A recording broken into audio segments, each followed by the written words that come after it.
Now, I'm going to draw the same type of scroll as this, but with shorter. See, I've extended these here.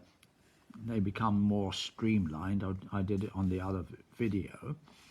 Now I'm going to shorten these here. See, there's a longer stem here, long stems going around here. And because this scroll doesn't spiral as much as a larger scroll here. You see, some of these scrolls are tighter. You see, they're tighter all the way here. They haven't got a lot of extended at the beginning like this. You see, there's a shorter head there. Whereas this here, and it's the same roadway, as I call this the roadway or the pathway, all the way around here. It's the same distance, you see, there. Whereas this here, on this one here, you see, is wider. Maybe I was out of distance on this video, but I'll reiterate again. You see, this is much wider. So now this is one we're going to concentrate on, and I'm just going to draw these shorter. So I start here. Instead of coming right down like I did with these others, I will make them shorter, you see, so they come in and touch, so there's not very much cutting away between these. That would be your dark area. And so I'm making them come here, and they're shorter, you see. And it's a shorter step ladder. You see, they come round here. Yeah, and they're tighter, you see, they're going to come up here more so. So I start here, instead of starting back and making it narrow there, it's wider here. So you've got a wider leaf. Okay, so in here, so it's more square, shall we say, rather than rectangular. It's square up here, but it's elongated here. This just shows, really, how the slight alteration in a scroll can make it different. And, of course, different engravers, through sometimes a fault of not realising it, this is what they're doing in another way, another sense. And as I mentioned before, as long as it looks good and professional, you can make what you like of it. And if the public, the collector or whoever wants to buy your product, is pleased with the result, well, that's the thing. I think some people may have to be educated into what is good scroll or good engraving, and make a difference from mediocre. There's a lot of mediocre stuff out that people, they buy and they still like, but it's like all things, once people become educated and know what the real thing is,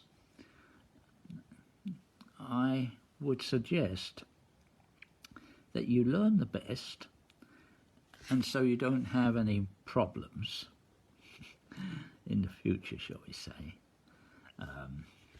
It's just my reasoning in any case. There's a lot of mediocre stuff out there, and some people, just because you make a mark in a piece of metal, they think it's fantastic that you're able to do it. But if you can make that mark into something that is desirable and beautiful at the same time, there's a big bonus in it for you. You have a lifetime of self-contentment, and the same is if you get good at your product, you'll always get customers. Because some of these things can be competitive in the marketplace if people start to want it, and of course they will always, not always, of course, it's the factor of cash, money, how much the thing costs to do. But some things, as I say, it's just as easy to do a thing well as it is to do it poorly. The only difference is having the knowledge and the experience of producing a thing. See, you must practice, like all things. Majority of people that I'm talking to now learn to drive their car. They get into it, they don't know anything. They use kangaroo juice, you know, the car jumps all over the place, you don't know where the gears are. You look down at your feet, and that's what you do. It's like dancing, you trip over people's feet. Then, now, after years or months or whatever training, it's according to how fast you learn, it's second nature. You don't think about it. You just go into gear, you go into there. Of course, that's if you've got an automatic car, which is not helpful. But in most cases, you still have to learn how to steer and negotiate certain things. And this is the difference. This is what I'm talking about. You negotiate distances.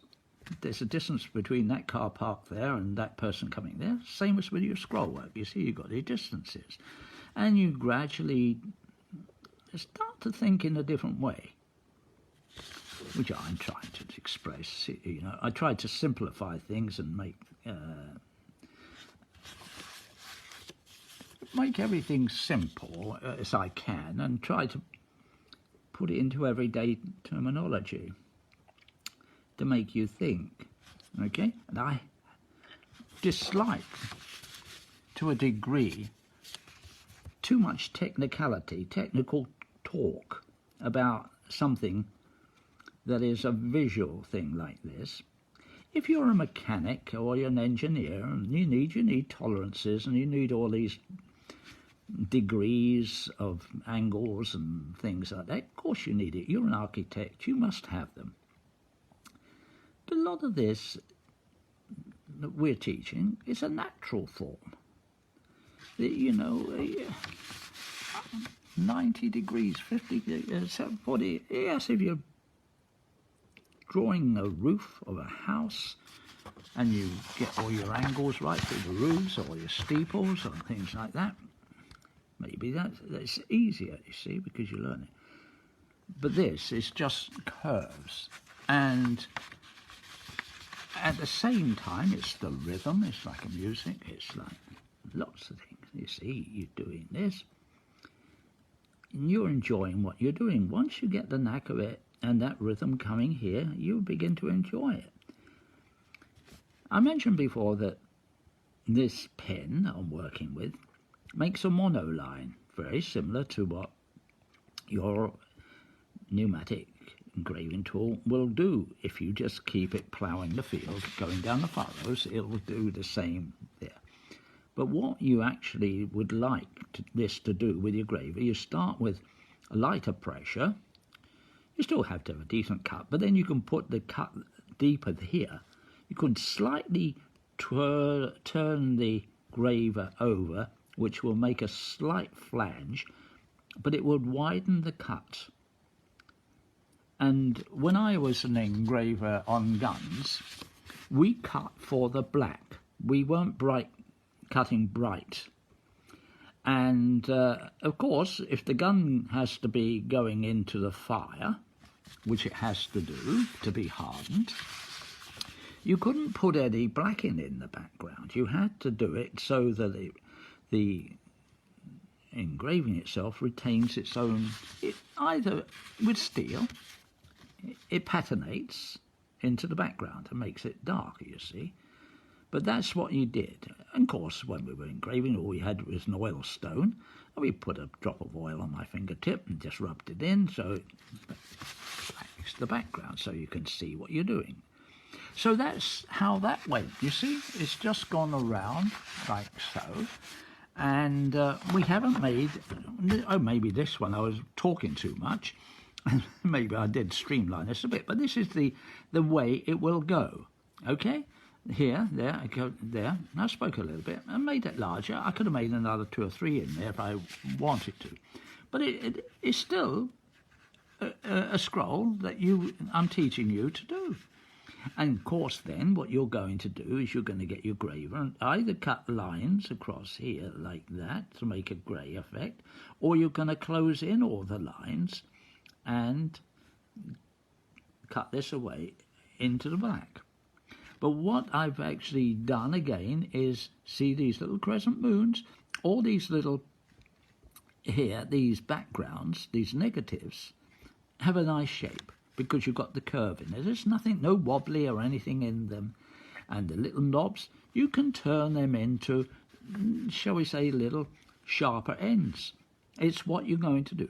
But this is my way for my second lesson in how to create a scroll.